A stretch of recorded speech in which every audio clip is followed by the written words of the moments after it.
Welcome to Living English. Today, we'll be looking at letters and messages and the best way to ask someone to do something. First, here's the latest episode of our drama, Sisters and Brothers. Steve is taking Anne back to her hotel after their day at the wildlife park.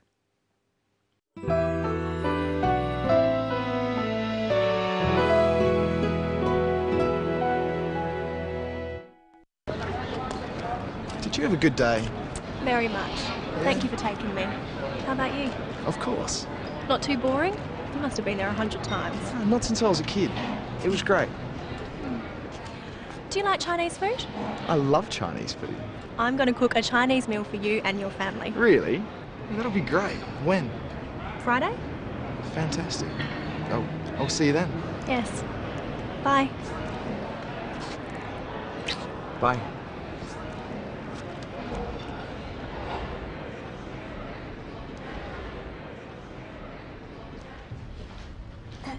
Excuse me. Sorry, Miss Lee, I didn't see you. Could I have my key, please? Certainly. Here you are. Oh, and there's a message for you.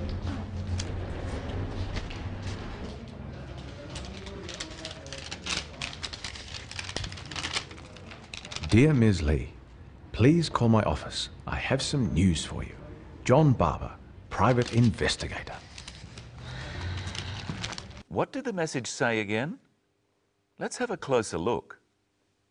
The message says, Dear Ms. Lee, please call my office. I have some news for you. John Barber, private investigator. when we write letters, we start by writing Dear and then the name of the person we are writing to. In this case, Ms. Lee. Notice that her formal title, Ms. Lee, is used. We'll look more closely at formal letter writing later in the program. First, let's see how Anne gets the attention of the clerk. Excuse me. Sorry, Miss Lee, I didn't see you. Anne said, "Excuse me." We say, "Excuse me," when we want to get someone's attention. Try saying it with the clip. Sorry, Miss Lee, I didn't see you. Excuse me. Sorry, Miss Lee, I didn't see you. Now listen to Anne asking for her key. Could I have my key, please? Certainly. Remember that we looked at using could I to make requests in an earlier episode. The best and most polite way to ask people to do things for you is to make requests. You have to be careful that your request doesn't sound like an order. You say could I at the beginning and please at the end. Could I have my key, please? If you don't say please, a request can sound like an order. Could I have my key? It's always best to add please. Another formal way to make this request is to say, "May I have my key, please?" Watch the clip and try saying, "Could I have my key, please?" with Anne. Could I have my key, please? In our next clip, there's also something we've looked at before on Living English, the expression going to. See if you can remember what it means. I'm going to cook a Chinese meal for you and your family. Anne said, "I'm going to." She means that she will cook a Chinese meal in the future, but she hasn't decided exactly when. Listen to what she says about when she is going to cook the meal. I'm going to cook a Chinese meal for you and your family. Really? That'll be great. When? Friday? She says, "Friday?" Notice the inflection in her voice. Friday? She's not completely sure. If she was sure, she would say it like this: Friday. Using this kind of inflection indicates that we are not certain. Try saying Friday after Anne. Really? That'll be great. When? Really? That'll be great. When? Friday? Now listen to the way Steve and Anne say goodbye. Fantastic. I'll see you then. Yes. Bye. Bye is a casual way of saying goodbye. It's like saying see you later or see you. Fantastic. I'll see you then. Yes. Bye. Now let's go from the informal to the formal. Informal means casual, friendly, not official. Formal means official, not casual. Usually, formal letters are to people you don't know. For example, a job application or something related to work. You always start with something called a salutation. You write dear, followed by the formal name of the person you are writing to. If you were writing to me, you would write, Dear Mr. Whittle. If you don't know the name of the person you're writing to, write, Dear Sir or Madam. When you finish the letter, you write, Yours faithfully, followed by your name. If you use the person's name, it's the custom to write, Yours sincerely, followed by your name. It's time to say hello to Michelle. Hello, Michelle. Hello, Brenton. Hello, everyone. Do you write letters? Not very often. I use email and text messaging. Excuse me, I have a message now. What does it say? Please pick up milk. What does that mean? It means that my friend wants me to buy some milk on the way home after work. People don't use lots of words for messages and they leave some out. It still says please. Yes, that's because it's a request, not an order. How would you make the same request in ordinary speech? Say it after me. Could you pick up some milk, please?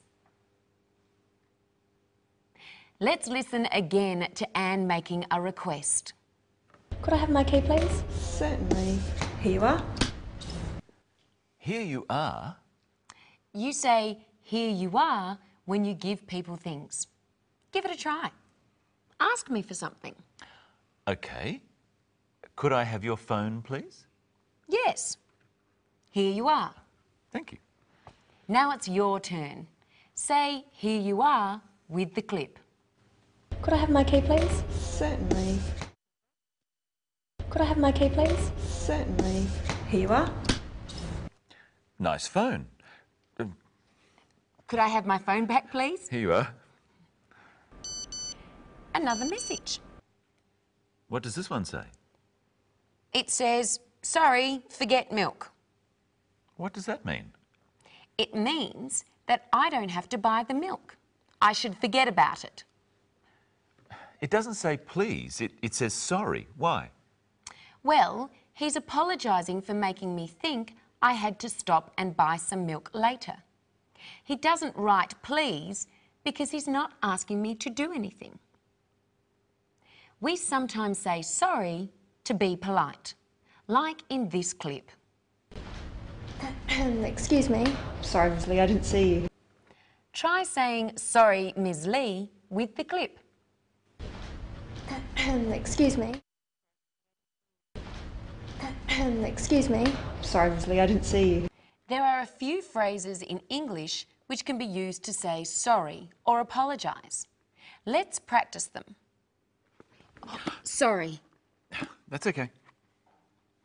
When we bump into someone or have a small accident like this, we often just say sorry.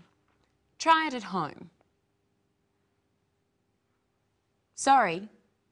And in reply, I say, that's okay. Try it home. That's okay. Or I could say, that's all right. You try.